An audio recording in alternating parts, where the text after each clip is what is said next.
Dad's done, my brother's done, and now it's just me.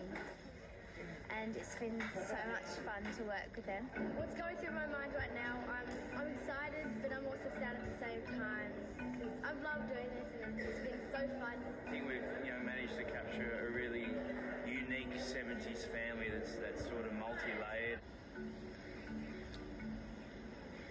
Can we not tell Mum? Coming to work, you think, oh, well, your character's not going to be attacked, bashed, raped, your brother's not going to die, There's some of the other stuff that, that I've done that you go, oh.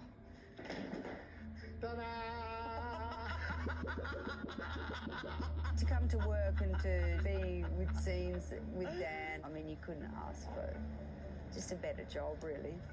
It's kind of been too much fun, really. Yeah, you almost feel guilty that you're getting paid. Right, well, after your dad gives you a good smack, I am going to confiscate your... Right, well, after your father gives you a good smack, I am going to... Right, I am going to confiscate your... Oh, geez, I need my iPhone. How long is Chubby? 18 inches. Cheryl.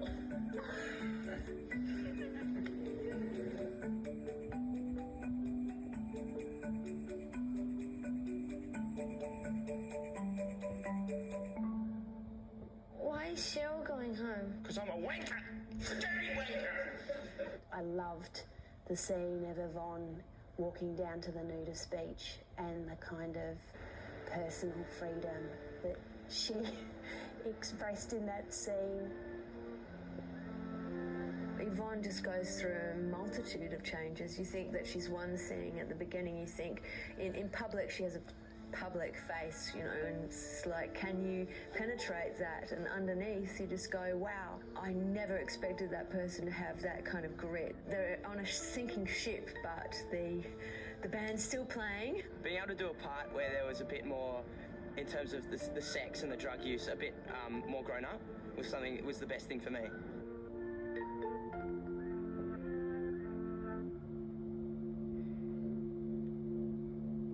The girls have kind of come out at the end of this kind of terrible experience, utterly kind of strong and resilient. I never let them do that to me. They have to get past me first. Oh, yeah. Everyone treats children and teenagers like they're not resilient anymore. Like they're little fragile porcelain dolls, and we were like, well, they are resilient. Frida doesn't have anyone to stand up for her. Maybe she has us. Debbie and Sue have a wonderful arc, and through all the hardships that they go through and challenges that they have to face, they have each other and they have their friendship, which is, and again, another universal theme. We want to talk to Frida. Do you want this or not? Yes or no? She doesn't want it. Come on. I'd have to say that my favourite thing about this project has been working with Ash. What did we just do? I don't know what we just did. She's always looking out for me, and I guess that's a friendship that I'll cherish forever. I just want to do it all over again. Me too. Just to see their faces. You know what we could do? I think it's a story of liberation. I think it's realistic. Life is hard. And it's a true depiction of the challenges of growing up.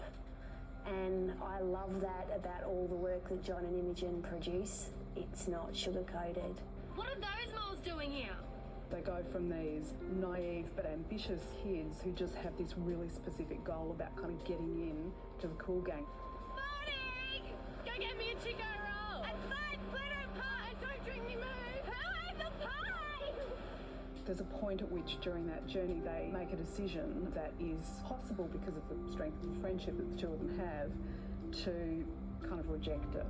I'm really gratified that the show is really well made, but that at its centre, for all the terrible things our heroes go through, they remain filled with buoyancy and optimism.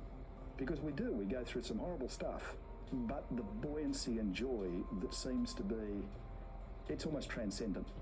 And if that survives, I'll be very happy.